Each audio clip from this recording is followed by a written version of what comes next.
Well, here we are again. I'm Charlie Sykes. Welcome back to the Contrary podcast. We are joined by our good friend Paul Rieckhoff, who, of course, is a veteran of Iraq, but also the host of the Independent Americans podcast and president of the Independent Veterans of America.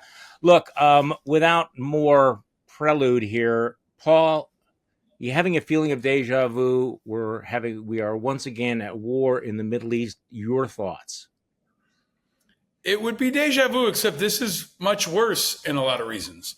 There's a heat wave hitting New York, and we were prepared for a hot summer in America, one full of turmoil and division. But here, nukes are involved, right? And we could talk about Iraq, we can talk about Afghanistan, but when nukes are involved and Israel is so actively involved, and our domestic politics are so rife with division and instability, and Russia's invading Ukraine, the stakes are higher than any other time in our lifetime. And I think you hear that in every election, but I think it's going to be true of every war indefinitely, because the world is unstable right now, and America is unstable, and America is no longer the thoughtful, trusted leader to guide the rest of the world through this. And even maybe more importantly, Charlie, they don't have to ask for our permission anymore. Whether it's because they don't respect us, because we're too distracted, because it's an America First agenda, or because they don't trust Trump. Israel didn't ask for our permission, and they don't have to get our permission to pursue Iran. And the same is true with Ukraine and other folks around the globe.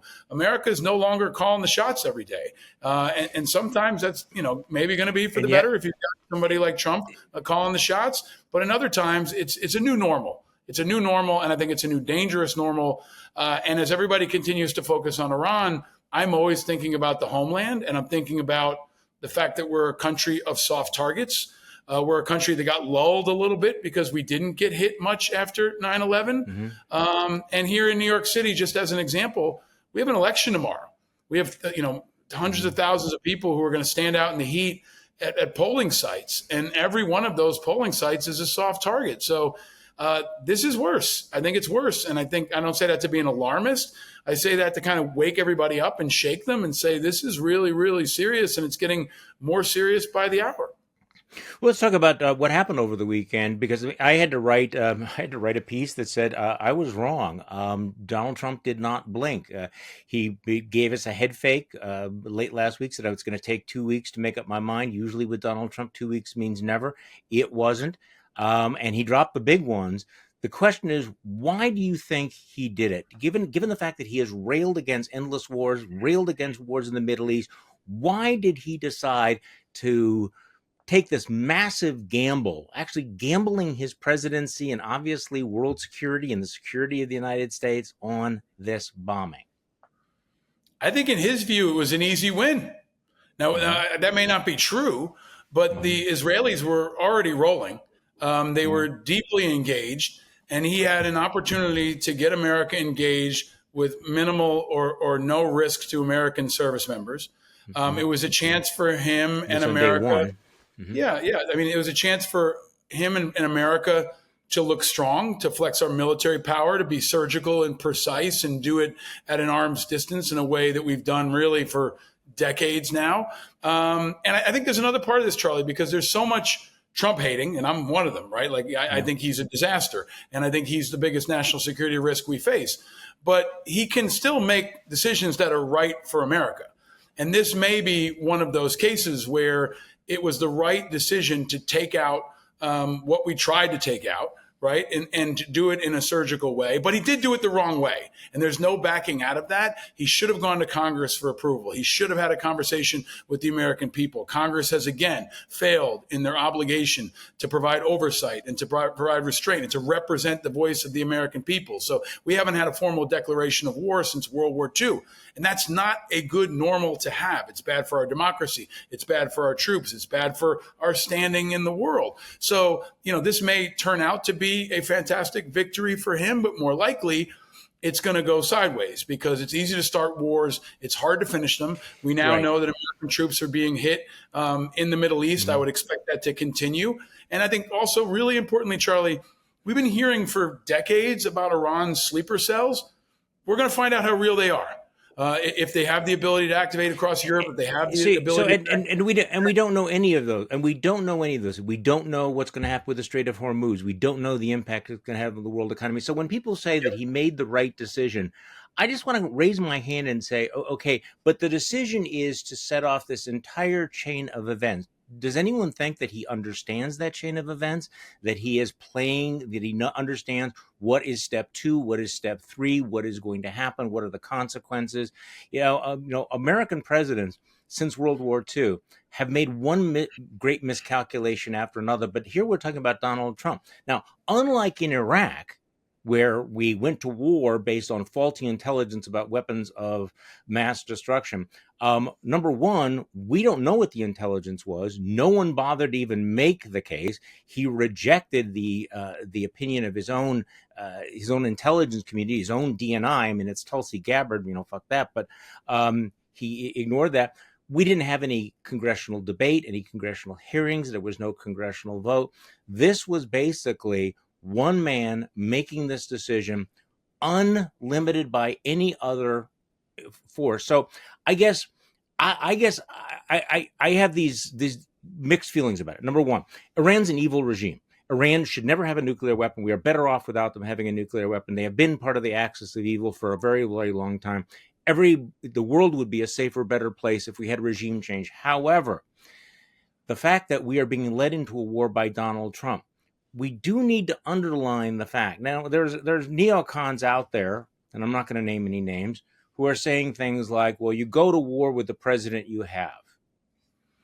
Well, deep breath here, because who is the president we have? Going to war with Donald Trump, is not an unknown. We know who Donald Trump is. We know what Donald Trump is capable of. And I think that given the fact that all of these factors that you mentioned, we ought to approach this with a great deal of caution. So it's not like you can separate out everything else Donald Trump is doing to the Constitution, to civil liberties, what he is doing on a daily basis, and say, yes, but he's right to take the country to war in the Middle East because, I don't know, certain neocons have been itching and lusting for that war for 25 years. And so, yeah, I did quote Bill Kristol here, but I do think it's like, look, people, we say all the time that Donald Trump is not normal, that we can't become numb to all of this, that he is an existential threat to the Constitution and democracy.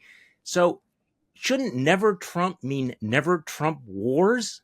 Shouldn't we actually understand how the only guy that seems to get this is Robert Kagan, who wrote that long piece. Do you understand what Donald Trump will do with the emergency powers that might come from being a wartime president? We don't have to use our imaginations too much, do we? So I am a supporter of getting rid of the nukes. But on the other hand, I am kind of surprised by how squishy some never Trumpers have become about recognizing the danger of waving the flag behind a wartime President Donald Trump. Well, as an Iraq vet who spent months looking for weapons of mass destruction, hearing the names Kagan and Kristol do give me deja vu. Yeah. And these might be some guys who might want to sit this one out. But beyond that, I think that there is. Let me pull apart that one part. Right, you go to war with the president you have. Well, this president chose to go to war. That's the difference here, right? It was a choice that he made.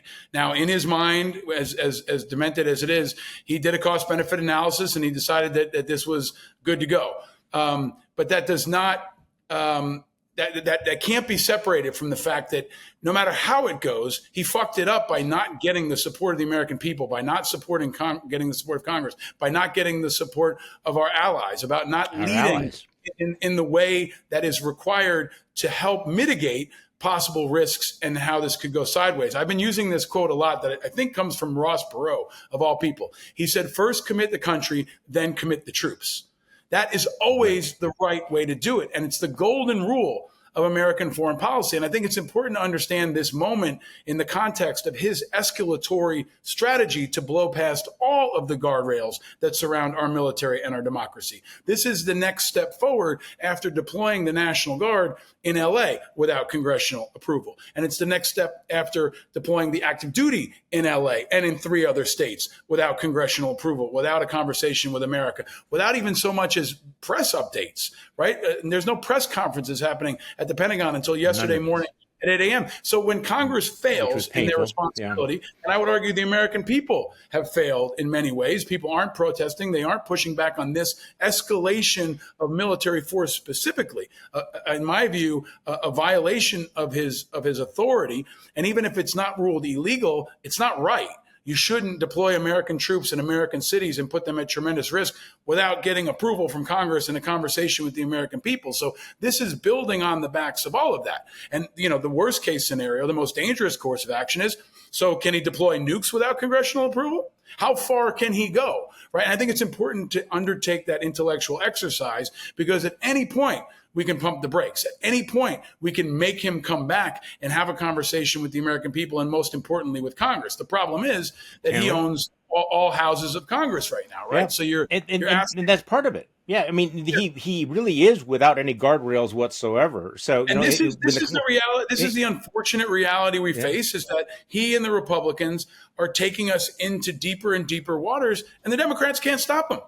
And that's why we don't know where this is going to go. And over time, if we, for example, get American troops killed in the Middle East, if there are attacks on U.S. soil, you're asking America to trust him in the deployment of our National Guard, in the protection of our homeland. And he doesn't have trust from at least half of this country, which puts our military, especially, in the most precarious place possible, where they don't have the support of the people behind them. This is my point, which is that if we recognize that Trump is a deeply abnormal president, then the notion of applauding even what you might want as a correct decision if it takes us to war. I just think also that the normalization of the breaking of the law. Now, by the way, I mean, should be obvious, but under the U.S. Constitution, the United States should not go to war except with congressional authorization.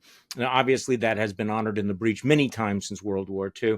But at least, President Bush went to the process of going through congressional action. But here's a president who on a regular basis is flouting the law, is ignoring the law, is breaking the law. We have active duty military on the streets of American cities, as if the Posse Comitatus Act does not exist. And every time he does it, it's sort of like, okay, this is bad, but we move on to the next thing. And here you have a president who didn't even make any pretense of consulting with Congress or getting Congress involved. Leaving that aside, I want to just focus on the other consequences. We have a president who has already shown a willingness to invoke that 1798 Aliens Act, which has not been invoked since World War II, to go after gang members because they are invading the country. We know that he's about 5 minutes away from imposing the Insurrection Act. And now, at a time of war, think what he could do with the immense powers of the presidency. The worst little history lesson here, the worst abuses of civil liberties have come during wartime. And it's come from great presidents. Abraham Lincoln suspending habeas corpus, Franklin Delano Roosevelt interning Japanese Americans and essentially in concentration camps, Woodrow Wilson, who just passed one horrible law after another, the various Red Scares and the various other abuses. And so if they are capable of gross abuses of power, imagine what Donald Trump would do, except we don't need to imagine. And so the threat that existed 2 weeks ago, like, this is a deeply dangerous man. There is a threat to democracy. If, in fact, we are at war, which we are, and Donald Trump then takes to himself all of those wartime emergency powers, it is very close to a worst case scenario. And again, to my never Trump allies here, what is it you're not seeing about someone that you understand? Because if you understand Donald Trump, you know that you do not want to have Trump wars. So I'm sorry if I'm repeating myself here, but I guess I get you. I am surprised how the the the failure to understand, because look, I mean, it's baked I got in you. Yeah, that there but have been Charlie, think people about who've been this. lusting for this bombing for Well, 25 years, and you finally get what you want. But isn't that the argument that every authoritarian makes, that okay, we broke that law, but look at the great thing we got for breaking that law? Dangerous road. yes, Rant I on. mean we are careening quickly toward the most dangerous courses of action. And I think what I've talked a lot about in the last couple of weeks on the show with our friend Nicole Mhm. Wallace is there is a stunning failure of imagination in America right now. Yes. There's some denial. There's some complicity. There's a lot of echo chamber bullshit from the same people debating the same issues that were debating it 20 years ago when they sent my ass to Iraq on a Yep. false pretense. And a lot of our institutions are broken. I've long said that the Republican Party and the Democratic Party are broken. That's why I focus on independence and why half of the country wants neither one of them. But I think when you talk about Trump specifically, I've been trying to throw out what might sound like crazy scenarios, but possible scenarios. I said, what if he didn't want to remove the troops after the parade? What if he said, you know what, I'm just going to keep them here because I feel like the threat level is too high? Who would have stopped him? There are still troops right now in Los Angeles, right? And most Americans don't know that there are now federal troops in Florida, in Louisiana, and in Texas that were welcomed by the governor, but there are at least 700 actively federalized U.S. troops on U.S. soil in now 4 states. Right. And to all the folks who are so concerned about Second Amendment violations and all the guys who said, I need my guns in case the I government know. comes.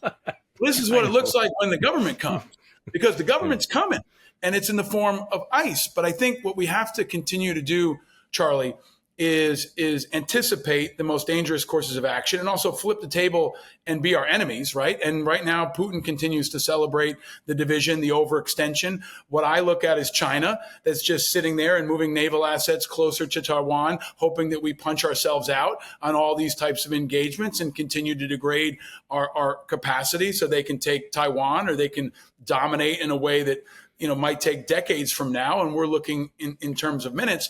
Back to your earlier question, what does Trump want? I think Trump envisions a scenario where the regime in Iran surrenders.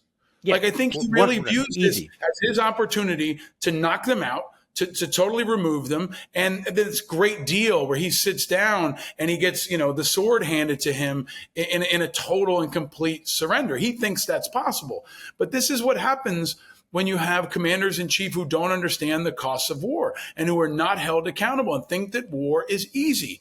And it's not. And the lateral expansion of what can happen is something we're only beginning to scratch. Most Americans, like my kid's last day of school is Thursday. People are thinking about July 4th. A lot of people watch the NBA finals. Like Yeah. most of America is not yet awake, Charlie. Right. And I think, unfortunately, it usually takes some kind of direct threat here before they wake up. And yes, if there is hypothetically a strike of some kind, terrorist attack anywhere in America in the next couple of weeks, which is possible, he will use that as a reason to lock things down. Whether he just Yes. locks down the Capitol, if he deploys National Guard troops to every federal building in the country, or he ramps it up even higher. And I think the question we have to ask every elected leader is, what are you going to do to stop him? Like, what are you going to do to slow him down? Because his answer to everything has been, fuck you, I'm going. And he Yeah. keeps going and he keeps blowing through them and nothing And is stopping. he continue and he will continue to do so. And of course, that in an emergency, that's when people, the calm voices do not prevail and all this. Now, to your point about imagination, which I think is really, really important, and I think we are seeing a failure of imagination right now once again. But one of the things I've learned over the years, my many years of watching these things play out, is and it's sort of the opposite of the news cycle that we live in right now, where everybody's got to have a hot take within the first 15 seconds. What I've learned is, give it some time. You need to take not just one beat, but two beats.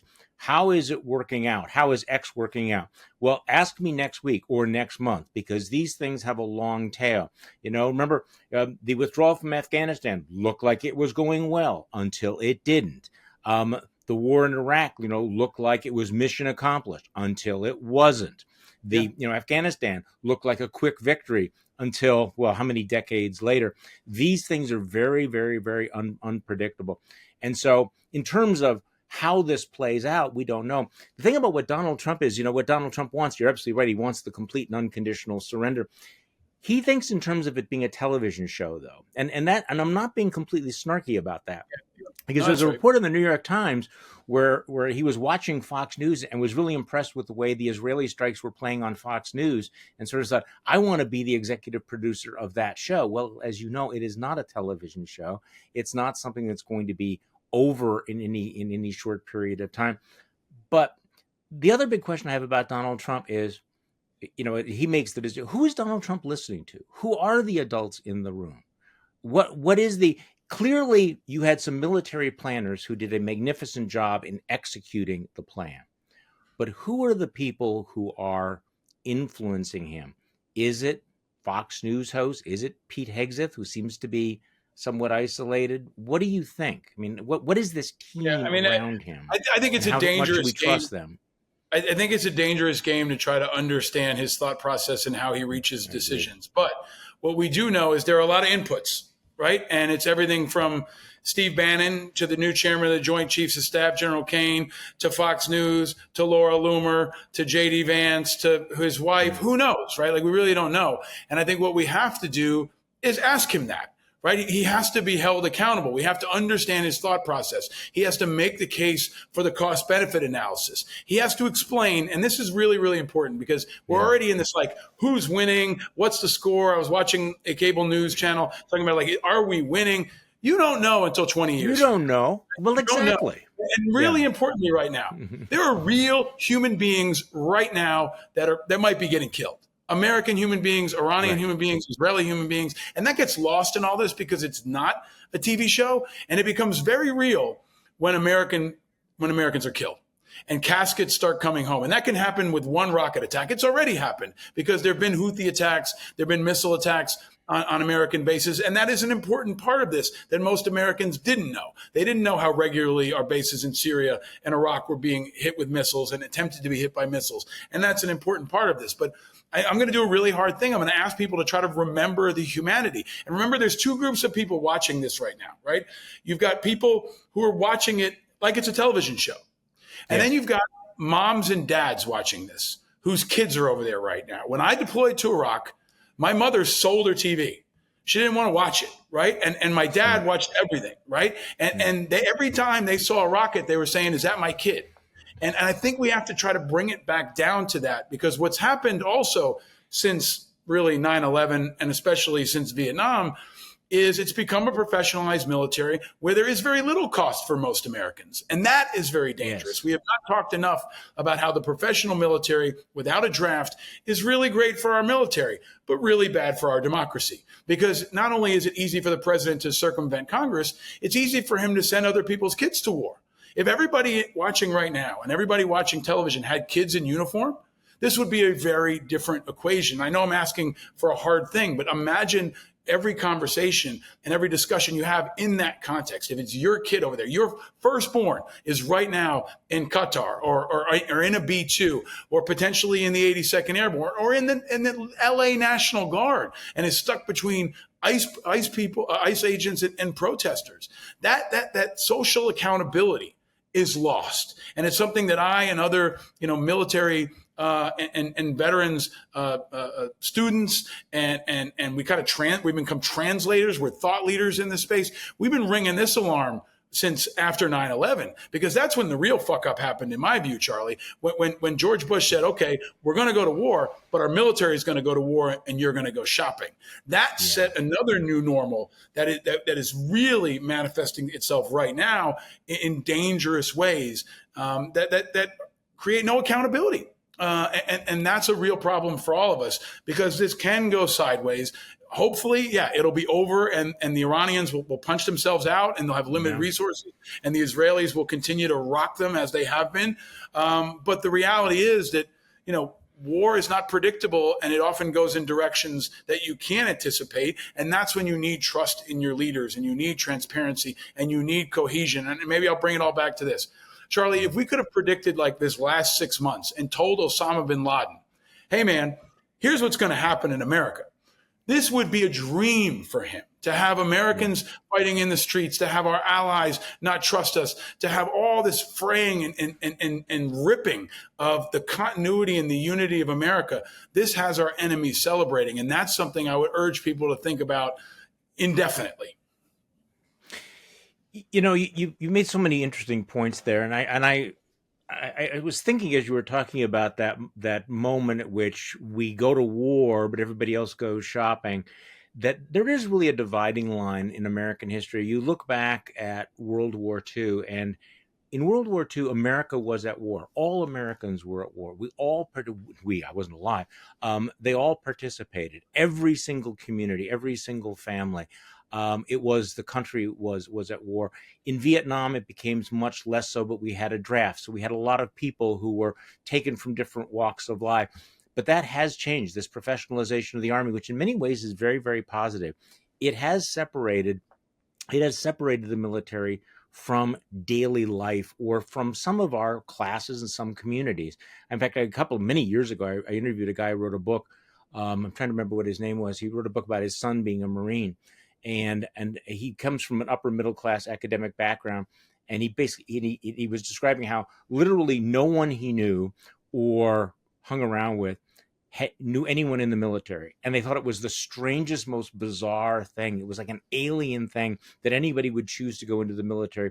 So that's how it becomes sort of out there, it becomes a television show as opposed to the kind of reality that you're discussing.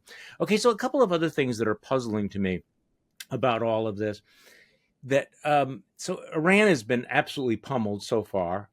They are a country of 92 million, so they're not just simply going to roll over.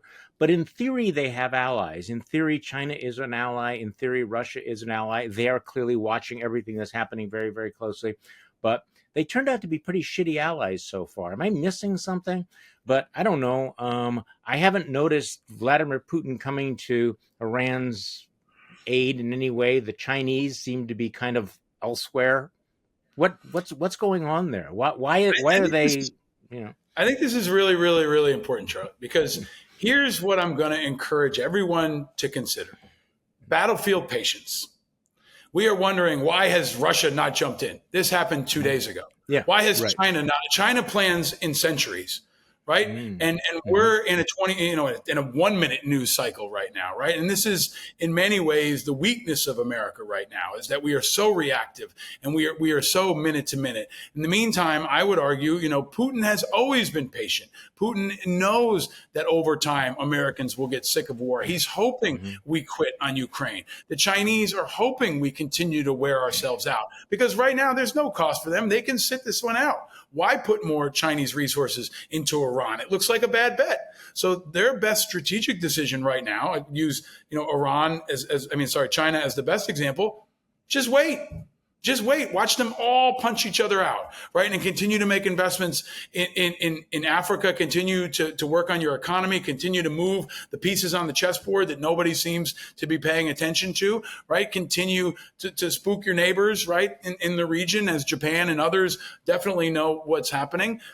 So I think we have to adjust the timeline and understand that battlefield patience is absolutely critical here. And the Israelis deserve credit here. I mean, they're a great example in executing this mission, and especially taking out the air assets and removing some of the military infrastructure around Iran. We forget about the drone strike that happened a week and a half ago, right? That the Israelis executed with, I think, tremendous brilliance. And also consider this.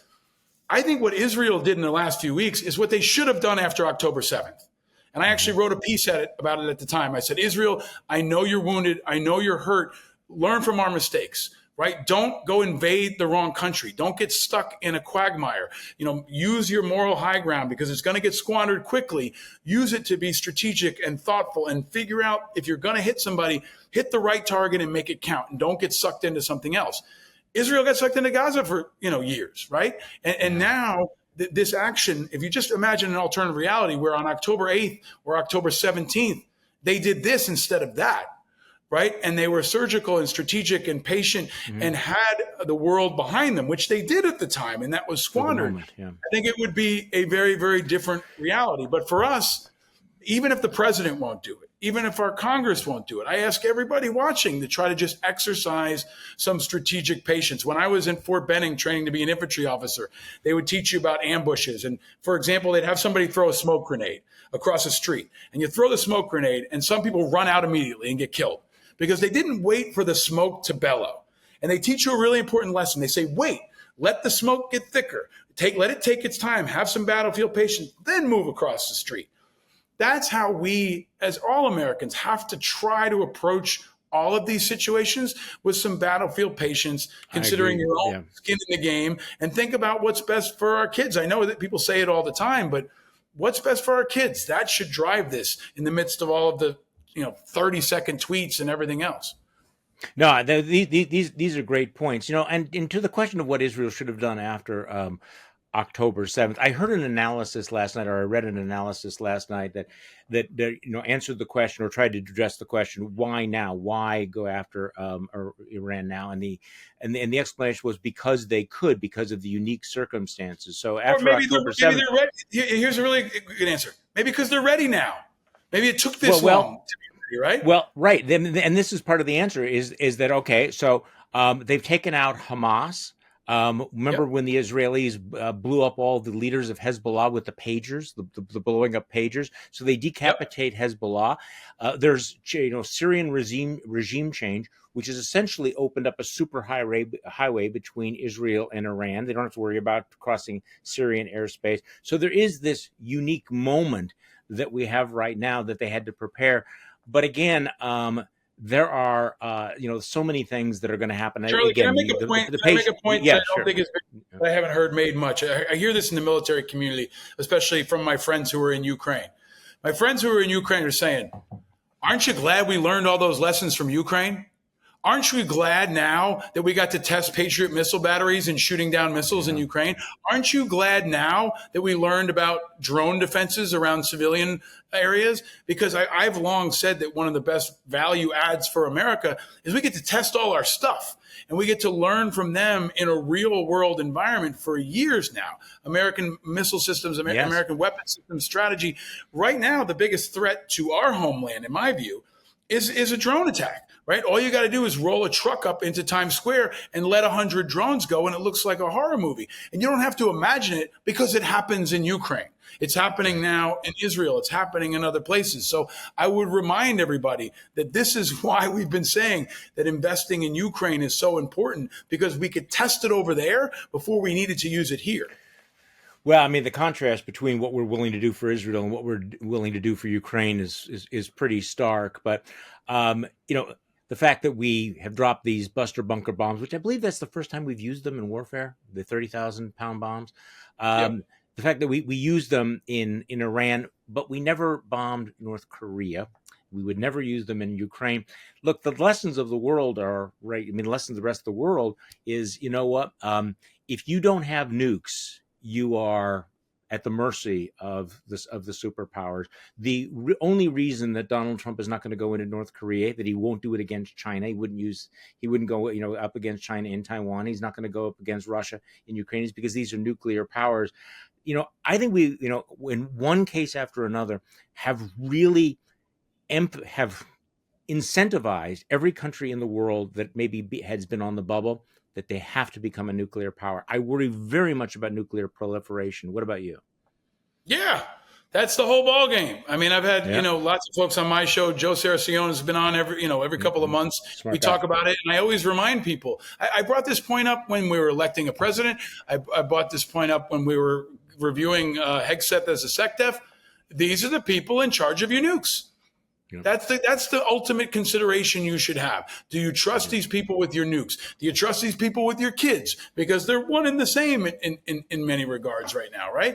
And I think that is always the calculation. Yeah, what is Pakistan thinking right now? What is India thinking? What are all the countries around the world thinking as they look at this situation? But I think even more immediately, they have the nukes. Yeah, even more immediately, I think what we have to come to grips with is America's not safe anymore.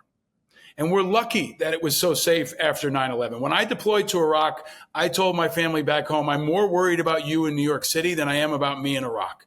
And I think it's a testament to our national security apparatus, to our intelligence, to FBI, to law enforcement. We will never know how many attacks were avoided and prevented in the last 20 plus years.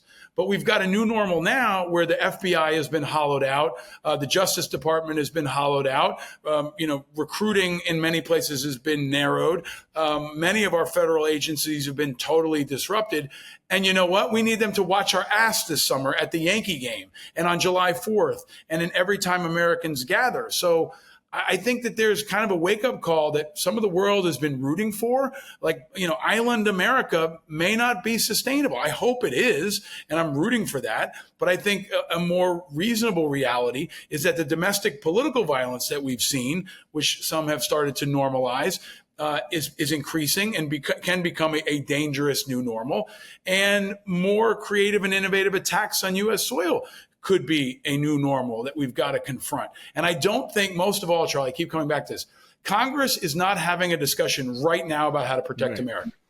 After the assassinations happened in Minnesota, what I said is Congress should convene bipartisan way and do an entire national security review of every elected leader in America, every judge in America. Come together, because Steve Scalise has been hit and Paul Pelosi has been hit. It impacts everyone. But there hasn't been a national security review. There hasn't been a changing of our defensive posture to account for this new threat. And I think, again, just like on 9/11, on January 6th, and so many other times, our politics are not keeping up with our national security reality. And that leaves us all less safe, especially when Donald Trump is holding the wheel. I'm glad you brought that up, because you and I are having this conversation on a Monday afternoon, and it has been only 8 days since we woke up to find out about the political assassinations in Minnesota. And it feels like that's already been dropped into the memory hole. This is not a new phenomenon that things move so quickly. But I do think that we all ought to have an exercise like, what are we at risk of forgetting? What are we at risk of moving past? Because we've experienced this since 2017. The stories that would have dominated the news for 6 weeks, that would have been the subject of books, are now forgotten in about six hours. But what happened in Minnesota, this targeted assassination of Democratic politicians, ought to have shocked the conscience of the nation. It should have been one of those moments where you had a bipartisan coming together and a congressional commitment to addressing safety. In fact, as you mentioned, it feels like just a pff in the wind. Yeah, and Charlie, we're always talking about what's happening and we're not talking about what's next. Yeah, I've tried to do that on my podcast for almost 5 years. I try to anticipate what's next, ask my guests, not just break down what's happening now, but what's next. And let me give you one thing to consider that almost nobody is covering: the entire cyber environment. Right now, American cyber assets are attacking Iran. They're shutting things off. They're disrupting their systems, and counterattacks are undoubtedly happening. We don't know how many cyber attacks right now are being thwarted by our cyber command, the head of which was removed by Donald Trump because Laura Loomer said so just a couple of weeks ago, right? Great. So I'm going to just identify that as an example. When I talk to you a week from now, we might be talking about cyber attacks that have been successful, cyber attacks that have been executed by us or by our enemies. But that's an example of where there's a failure of imagination. The conversation is behind where it needs to be. And I think you need to look to leaders who are taking you to what's next, who are anticipating what's next. And journalists have to ask leaders what's next, because strategy is not about just planning now. It's about planning what's next. And our enemies are doing it. And I think we as a country have to start to anticipate it. Israel's great at this, right? There are bunkers in every single apartment building in Tel Aviv. We don't have those here. So that's an example of anticipating what's next. Where would you put Americans if we had a drone attack? That's a great question for the chairman of the Joint Chiefs, for the Secretary of Defense. What's our plan if a major city is hit? Those are the kinds of conversations that a responsible country would be having right now. So let me go back to something you said at the very beginning of our conversation, that if you're going to take the country to war, you get the country behind you first. That clearly hasn't happened. Polls would suggest that people do understand that Iran was a danger, a lot of skepticism about the actual bombing. Do you think that speaking of what's next, is there going to be a revived anti-war movement? Because it was, I think, sort of in hibernation during the last few years. We didn't have a big anti-war movement under Obama or under Biden. What about now? What do you expect to see next?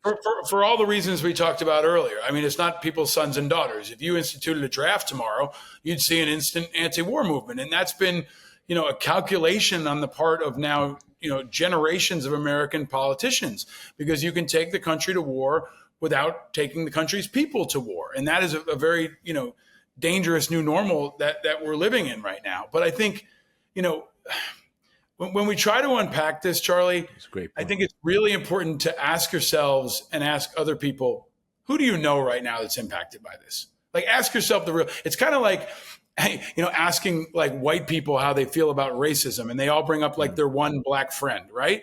Like, if you ask Americans, like, how do you feel? Oh, I know a guy who was in the military. Like, I know my grandfather served. Yeah, but like right now, who in your direct orbit it could die? Who could be wounded? Because I think that is a conversation that's not really happening. Like, I'm not totally getting to your question, but I am pushing forward. No, I think actually, part of the social backstop that's missing here. It drives everything, Charlie, right? And there is a situation where you use Israel as an example, you use South Korea as an example. They've got conscription. Every young person serves in the military, and we don't have that, both from a national security standpoint, but we don't have it for social connection. Like my grandfather's generation, my grandmother had 11 brothers and sisters. I think 7 of them served in World War II, right? And I volunteered to go. So I do think it's an important conversation to recognize that we've been very, very convenient. We've been very lucky. We've been very insulated, and we've had patriotism light for an entire generation in America. And that may not be sustainable. That may not be sustainable. This is such an interesting point, because I remember I lived through all of this. I remember the Vietnam War, and I remember the Vietnam War protests, and the anti-Vietnam fervor was so dominant. It's hard to imagine it now, because it was so consuming. It just covered every aspect of culture and of politics. But then I also remember, because I lived through this, I was of the age that was right there when they were doing the draft numbers and everything. When the draft was abolished, you could just feel the entire thing just sort of shrinking away. The moment the draft, the atmosphere in the country and the approach to it when we had a draft was this, and it changed rather dramatically. So your point is, I think, right on target. So what else should we be keeping our eyes on? I mean, I think this is one of the struggles that we all have, is like, what do we pay attention to? There are so many bright and shiny objects. I think they move so quickly. What are you watching? I think there's a really important strategic imperative that sits over all of this. Yes. Because you mentioned, like, how does the country feel about the war? The country doesn't know shit about this war right now, right? And that's really important to say, right? True. Americans are not stupid, but they're often slow. Right. So if you ask them, when I went into Iraq in the spring of 2003, how they felt about Iraq, and you ask them how they feel about Iraq now, like that is not a great guide of where we're ultimately going to be, or even to drive policy. Sometimes it's something we should, of course, consider. But I think what I'm most concerned about is the consolidation of the machine of messaging. Right. So you've got Trump on X. You've got Hegseth not doing press conferences, even right now. Now, for months, they've only been talking to Newsmax. They've only been talking to OWN. They don't let anybody travel with them. They're not doing any kind of real, contested interviews. That was, low stakes in the beginning, right? You're just nominating some people for the cabinet. Then it was deploying National Guard troops. Then it was deploying federal troops. Now it's war. So who's getting the exclusive? Sean Hannity. Who's driving the way the president communicates with the American people? X. Right? Like, this is the consolidation of messaging that is super alarming and super important, because it's driving everything right now. Right? They have effectively gotten a lot of pieces in place. So when the hard shit comes, like deploying troops on U.S. soil or engaging in foreign conflicts, they control what you think. They control what you see. And that is, you and I are on MSNBC all the time. What do we get? Like 1/20th of the ratings of what they get on Fox News, right? Like, more and more people, right? The media is consolidating. And you know who's been really quiet? Elon Musk, right? Elon Musk has been Yes. really quiet. And a couple of weeks ago, he was the number one, defense contractor in an open war with the commander in chief. And right now, a lot of those people have fallen in line, even Steve Bannon and others. And I think it's really, really important for people to question every news source, question every piece of Oh, information, I and completely especially agree. if it's coming directly from them, because they set this system up not just for now, but for what can be to come if they want to put more migrants in jail, if a National Guardsman gets killed in LA, if a B-2 gets shot down. You can't trust them. And that drive for transparency, I don't want to say we've lost the war, but that is a really important part of the war for the soul of our country, is getting back into Oh, knowing what the truth is. no, and I think it may be even worse than that, because we're also now in the AI era. You're seeing with with fake images that are being used all over the place, and so yeah, that increased that skepticism is so necessary. But unfortunately, I'm not sure that everybody has that kind of skepticism. I think I mean, the big question right now, I mean, dominating what ought to be dominating our discussions is, okay, was that mission successful? Is Iran did we actually obliterate Iran's nuclear I capability? don't even think And that's the quite right question. I mean, we well, don't we but don't I'm saying I know. don't even know that. No, we don't know, and I wonder whether we will ever know. You talk We about a may never know. post-truth I mean, environment. we I mean, definitely, how? and I think it's important, Charlie, respectfully, to stop Yeah, asking that question, yeah, because who are you going to believe? You're going to that's believe right. Hegseth? You're going to believe No, Trump? You're going to believe the chairman of the Joint Chiefs? You're going to believe the Iranians? You're going to believe the Israelis? Like, this is why it's really fucked up right now, right? This is yes. why it's gone in a way that I don't think most folks are fully appreciating. We don't know what actually happened, and we Right. can't trust our this is normally this is trusted the heart. vessels No, this is at the heart of all of it. Is that so? But people will make up their minds, and I think this is what Gary Kasparov talked about, the role of propaganda. To a certain point, it is the annihilation of truth. It's like Yes. people shrug their shoulders, and in the fog of war, you basically just pick a side and you decide, I'm going to believe X, and I'm not going to listen to anything else. And so we are. This is the reality that we're in. Paul, thank you so much for joining me at I would say a particularly fraught moment, but I can't remember when it hasn't been a particularly fraught moment around. So, again, where can people find you? Where should they be looking? You can go to Independent Americans. My show is up everywhere.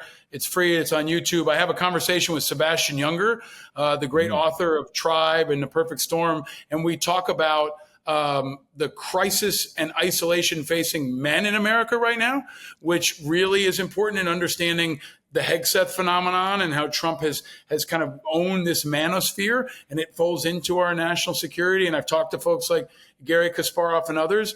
I also would encourage folks to go to Independent Veterans of America. If you're a veteran and you're independent and you're pissed off or you want to get involved, we want to help you run for office, because we do need politically independent leaders.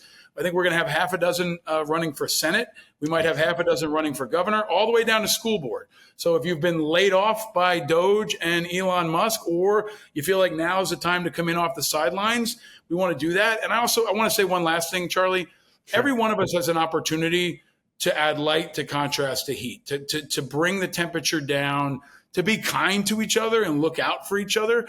And I've been trying to emphasize that on every platform I can, to try to be civil, to try to be respectful. Don't accept bullshit, obviously, and hate and any of that sort of stuff. But on your very local level, our kids are watching, and we need to provide them with some stability and an example, even if our politics and the madness outside and around Washington doesn't. Every one of us can be a good citizen, and that often requires, most of all, vigilance.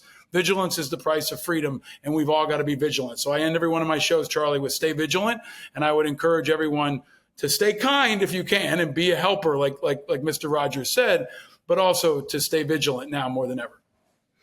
Excellent advice. But I was in my shows with some other advice. Is just also remember, just keep in mind, we are not the crazy ones. Thanks for listening.